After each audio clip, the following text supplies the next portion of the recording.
Enséñame, Señor, tu senda, y haz que por ella pueda siempre andar. Permíteme, pues, que la aprenda, y que tu amor me alumbre sin cesar. Camino de santidad, con el hermano Omar Duaret. Isaías 35:8 dice: y habrá allí calzada y camino, y será llamado camino de santidad. El que anduviere por este camino, por torpe que sea, no se extraviará. Sosténme tú, Señor, guíame tú, Señor, por el camino de la eternidad. Sosténme tú, Señor, guíame tú, Señor, quiero alcanzar la gran felicidad.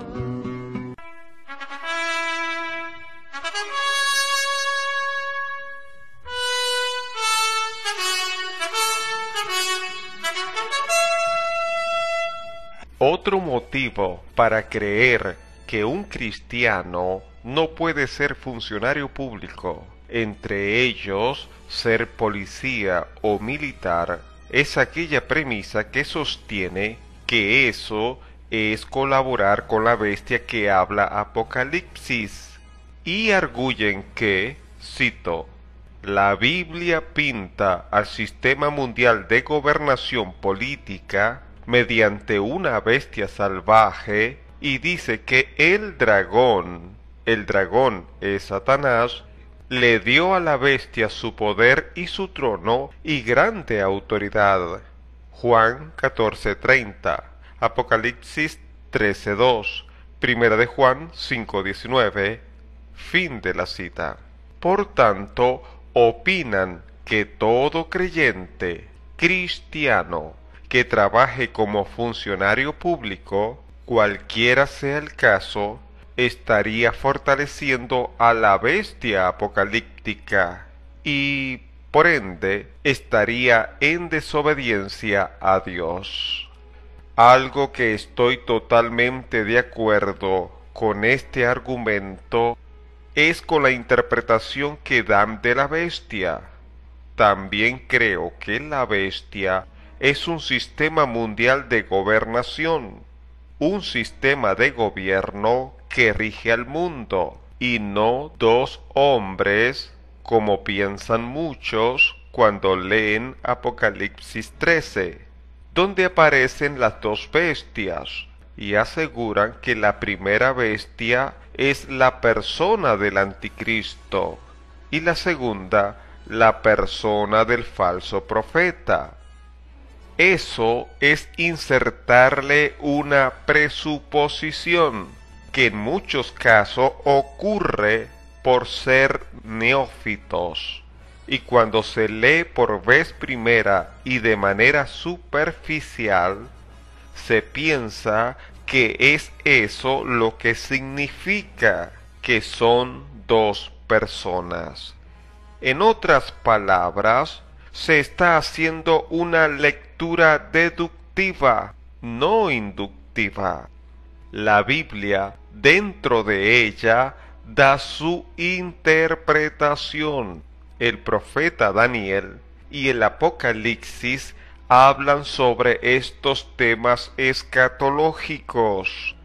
Muchos coinciden que la última bestia de las cuatro que habla el profeta Daniel es la misma primera bestia del Apocalipsis 13. Entonces, analicemos y veamos qué es lo que nos dice la Biblia sobre el significado de la bestia.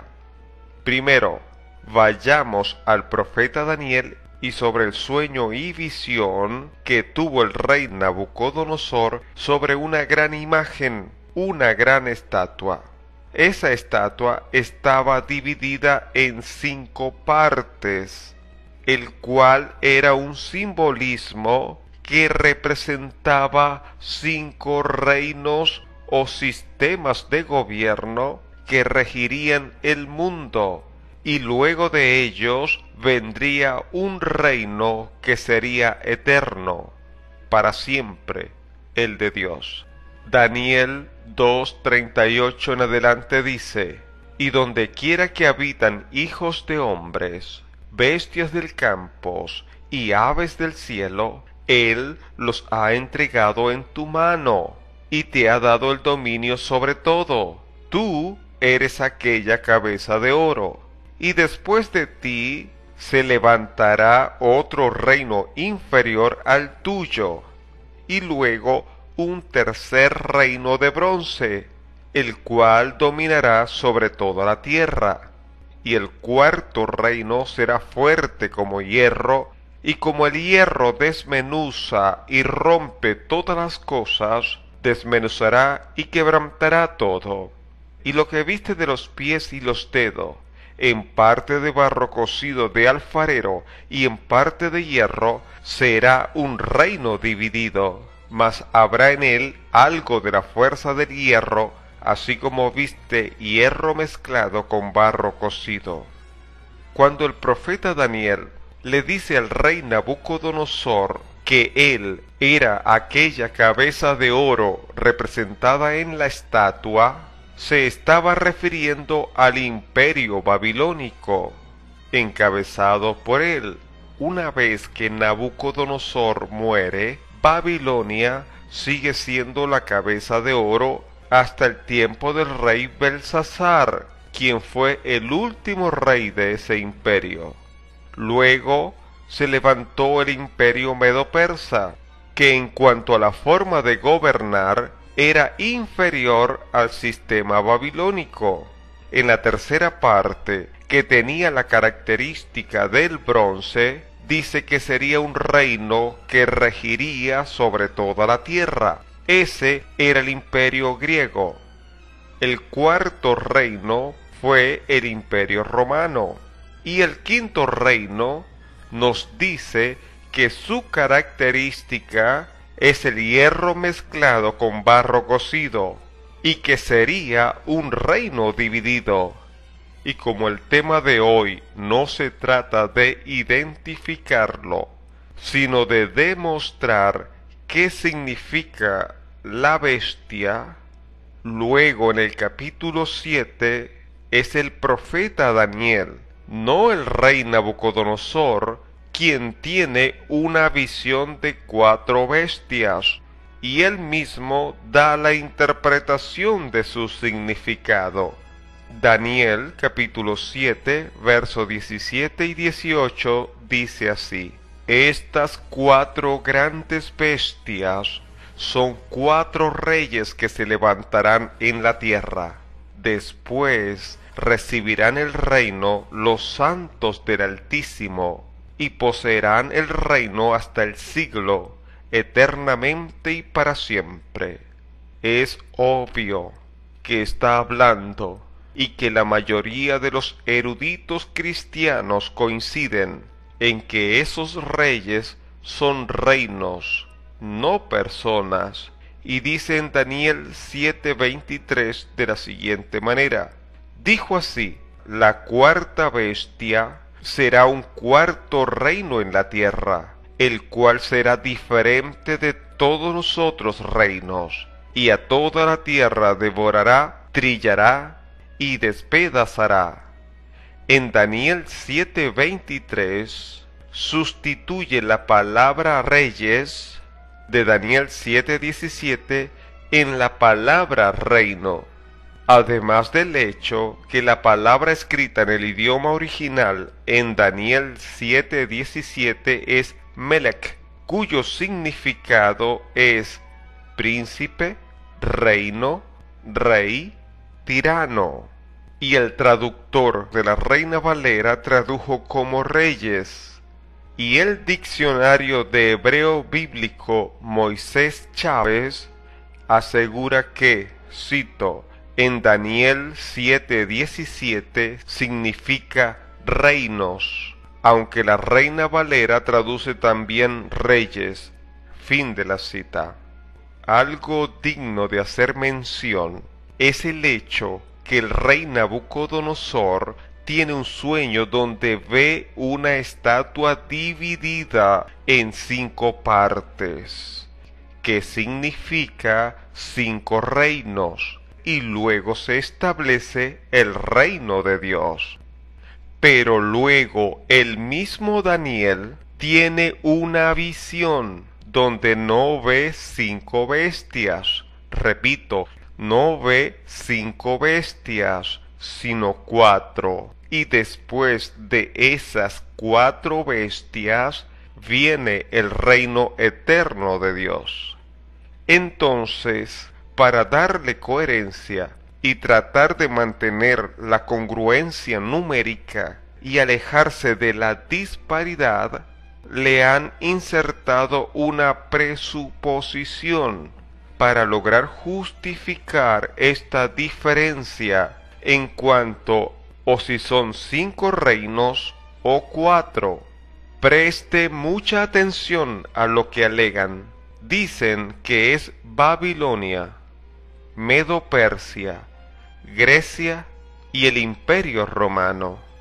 Y nuevamente el Imperio Romano, que en los últimos tiempos reaparecerá. Así piensan y creen que eso responde la diferencia sobre el sueño de Nabucodonosor con la imagen de la estatua y la visión de Daniel con la visión de 4 bestias.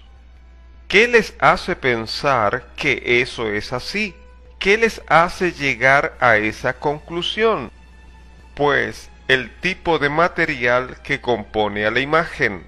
La cabeza de la imagen es de oro, el pecho y los brazos son de plata, su vientre y sus muslos eran de bronce, sus piernas eran de hierro, y sus pies eran en parte de hierro y en parte de barro cocido.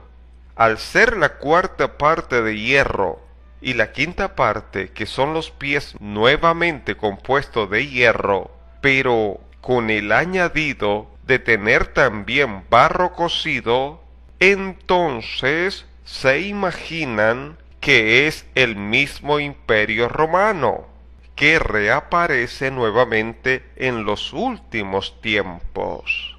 Repito, eso es insertarle una presuposición, porque no hay ningún texto bíblico que afirme tal deducción.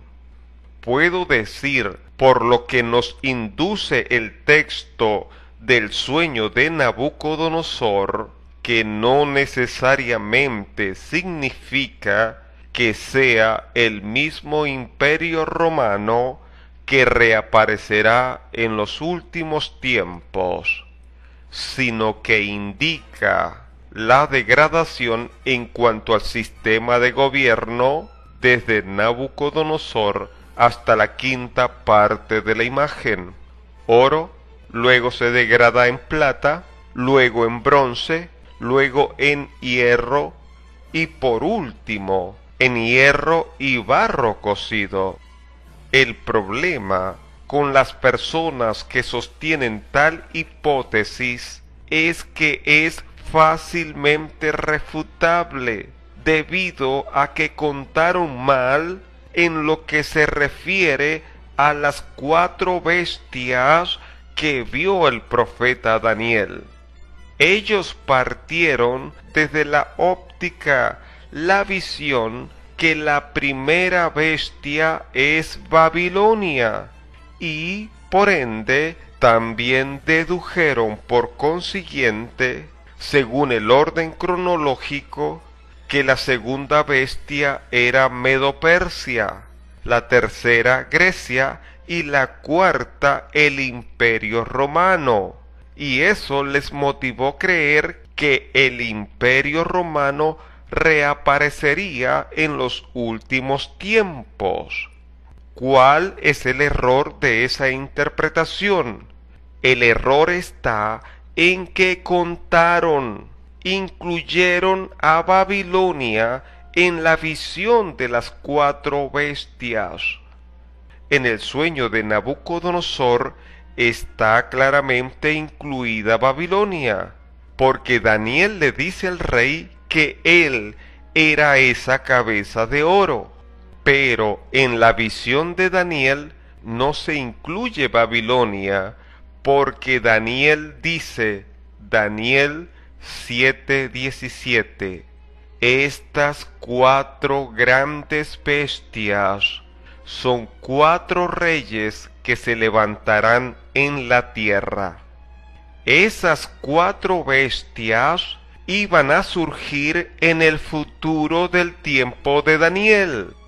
Y cuando el profeta tiene esa visión, ocurrió en el tiempo del último rey de Babilonia.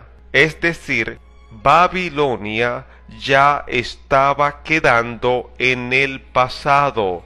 Ya estaba en el pasado. Dios no profetiza del pasado, sino del futuro. Daniel 7:1. En el primer año de Belsasar, escuche bien, en el primer año de Belsasar, rey de Babilonia, tuvo Daniel un sueño y visiones de su cabeza mientras estaba en su lecho. Luego escribió el sueño y relató lo principal del asunto. Daniel tuvo la visión de las 4 bestias en el tiempo de Belsasar, rey de Babilonia. Belsasar fue aquel personaje que hizo un gran banquete a sus príncipes del reino e hizo que trajeran los vasos de oro y plata del templo de Jerusalén que había traído Nabucodonosor en el tiempo de la deportación, y bebieron en ellos y lo usaron para alabar, adorar a sus dioses. Esto ocasionó que este rey fuera desechado por Dios, y dice la Escritura, Daniel 5:30, la misma noche fue muerto Belsasar, rey de los caldeos, y Darío de Media tomó el reino, siendo de 62 años. Puede ver el error de incluir entre las 4 bestias a Babilonia, el cual ya estaba en el pasado. Por tanto, de la imagen que tuvo Nabucodonosor, la cabeza de oro, que era Babilonia, estaba en su último tiempo. Por ende, sólo quedaban las 4 partes restantes de la misma. Y Daniel, en ese entonces, es que tiene la visión de las 4 bestias. En ese caso, no hay que insertarle la presuposición que es el Imperio Romano restaurado en el último tiempo, porque para nada guarda relación con el sueño de la imagen de Nabucodonosor y la visión de Daniel sobre la 4ª bestia. Después de Babilonia quedaban 4 reinos, y luego viene el reino de Dios. Y en la visión de Daniel se contemplan 4 bestias. Y al igual que el sueño de Nabucodonosor, luego de esas 4 bestias viene el reino de Dios. Como en este programa no se encarga de identificar quién o qué o dónde está la 4ª bestia de la visión de Daniel, que es la primera bestia que está reflejada en Apocalipsis, sino demostrar que las bestias significan que son sistemas de gobierno que rigen al mundo.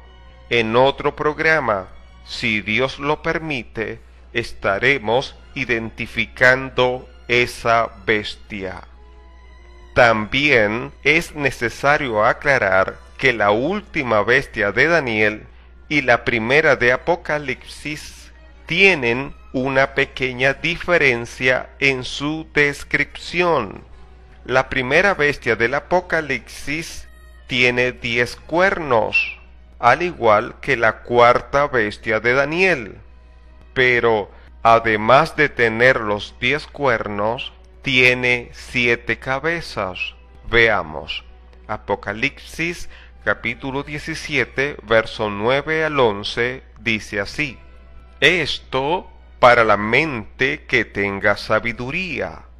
Las 7 cabezas son 7 montes, sobre los cuales se sienta la mujer, y son 7 reyes. 5 de ellos han caído, uno es y el otro aún no ha venido. Repito, y son 7 reyes. 5 de ellos han caído, uno es y el otro aún no ha venido. Y cuando venga, es necesario que dure breve tiempo. La bestia que era y no es también el octavo, y es de entre los 7 y va a la perdición. Aunque los eruditos cristianos, en su mayoría, están de acuerdo que es la misma cuarta bestia de la visión de Daniel, Dios revela o añade en la visión del apóstol Juan una característica más para englobar y darle una mayor visión sobre esa bestia que nos interesa conocer para lograr identificarla. Le incluye 7 cabezas y da su significado para que no tengamos problema en su interpretación. Las 7 cabezas son 7 montes y son 7 reyes o reinos, el cual 5 de ellos han caído. Luego dice que una de esas cabezas está en el tiempo del apóstol Juan y otra aún no ha venido, pero durará breve tiempo. Si son 5 reinos que han caído, pues revisemos de manera regresiva esos 5 reinos que ya habían caído en los tiempos de Juan el apóstol. El Imperio Romano es la cabeza de los tiempos del apóstol Juan, porque dice que uno es. El imperio anterior era el griego, sería el primero. El segundo, en retrospectiva, era el medo-persa. El tercero, Babilonia. El cuarto, el asirio. Y el quinto, el imperio egipcio. Esos 5 reyes o reinos habían caído ya. La cabeza representa el lugar de donde se dirigía esos imperios mundiales o sistemas de gobiernos de alcance mundial. Por tanto, cuando la bestia es herida en una de sus cabezas, no quiere decir que la persona del anticristo será herido mortalmente y vendrá la persona del falso profeta y le sanará de manera prodigiosa o milagrosa. Apocalipsis 13:3. Vi una de sus cabezas como herida de muerte, pero su herida mortal fue sanada, y se maravilló toda la tierra en pos de la bestia. Así como cada nación tiene su capital, de donde se dirige, como por ejemplo, Caracas es la capital, la cabeza de Venezuela. Washington es la capital o cabeza de los Estados Unidos. Y así puedo tomar como ejemplo cada país del mundo. Ese sistema de dominación mundial tiene o tenía su cabeza o capital de donde se marcaba las directrices, en el cual todos estaban obligados a someterse. La cabeza herida era o es ese sistema de dominación, su capital que se cae o se derrumba y pierde todo el poder. Y es cuando aparece la segunda bestia, un sistema de gobierno religioso que lo restaura nuevamente. Las 4 bestias de Daniel son usadas de forma alegóricas para representar en su contexto los tiempos, es decir, para que entendamos que después de la 4ª bestia viene el reino de Dios. Eso nos hace meditar que cerca está la venida del Señor, porque si reflexionamos sobre el hecho que ya los imperios Medo-Persia, Grecia y Roma ya pasaron y solo falta por identificar la última bestia para que venga el Señor, entonces deberíamos actuar con la prudencia de las vírgenes sensatas en mantener llenas las lámparas y las vasijas con el aceite que representa al Espíritu Santo en nuestras vidas. Pero en la visión del apóstol Juan, al anexarle las 7 cabezas y a la vez añadirle su significado, nos dice que indica no solamente los tiempos, sino cómo ve Dios todos esos sistemas de dominación mundial. Al fin y al cabo, es la misma bestia, con la diferencia que las cabezas indican o señalan de dónde dirigen. En Apocalipsis, Dios la revela fusionada, y debemos tomar en cuenta que al darle esa representación de bestia, indica que es un sistema cruel, injusto, cualquiera de ellas cuando han dirigido, y la historia lo corrobora. Ahora bien, la Biblia refuta la posición que si un creyente trabaja en esos sistemas de gobierno, estaría en desobediencia hacia Dios, además de creer que estaría ayudando a fortalecer esos regímenes. José, el hijo de Jacob, trabajó en el imperio egipcio, fue llamado el segundo después del faraón, es decir, el segundo hombre en importancia en ese sistema de gobierno. Sadrac, Mesac y Abednego trabajaron en el imperio babilónico al servicio del rey Nabucodonosor. El profeta Daniel no solo trabajó en una bestia, sino en 2. Primero en el imperio babilónico, y llegó a ser nombrado gobernador de toda la provincia de Babilonia y jefe supremo de todos los sabios. Luego trabajó en el imperio Medo-Persa, otra bestia. También ostentó y ejerció las funciones de gobernador. Mardoqueo también trabajó en el sistema de gobierno del imperio Medo-Persa. Fue segundo después del rey Asuero. Todos estos grandes hombres de Dios trabajaron en sistemas de gobiernos injustos y se mantuvieron ecuánimes y no se corrompieron.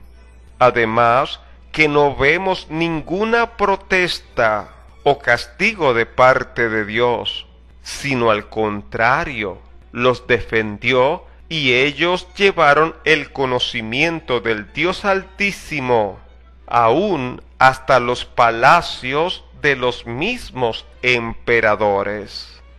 A Sadrac, Mesac y Abednego los libró del horno del fuego, a Daniel del foso de los leones, a José lo sacó de una cárcel para gobernar, a Mardoqueo lo libró de un edicto injusto, donde estaba la ordenanza no solamente de matarle, sino exterminar su pueblo, su raza, los judíos. Estos testimonios que registra la Biblia refuta el enfoque que no se puede trabajar en esos sistemas de gobierno. Otra cosa relevante, y lo estaremos tocando en otro programa, es el hecho que lo que destruye a la bestia es la justicia.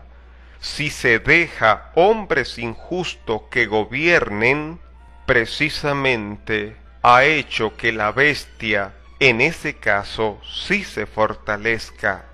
Por tanto, un argumento como ese de no trabajar como funcionario público ha ocasionado que haya mayor desafuero, mayor maldad. Y la Biblia señala que es por la prevaricación de los hombres de Dios. Salmo 1:5 dice: por tanto, no se levantarán los malos en el juicio, ni los pecadores en la congregación de los justos. El título del programa: ¿pueden los cristianos trabajar como funcionarios públicos? ¿Y quién les habló? Su amigo Omar.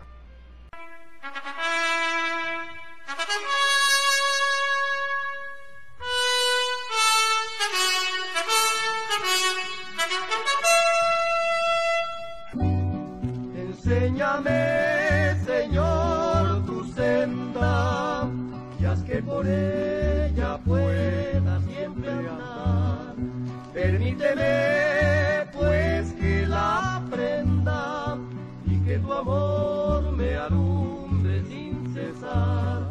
Esto fue Camino de Santidad con el hermano Omar Duaret. Hasta una próxima entrega. Sosténme tú, Señor, guíame tú, Señor, por el camino de la eternidad.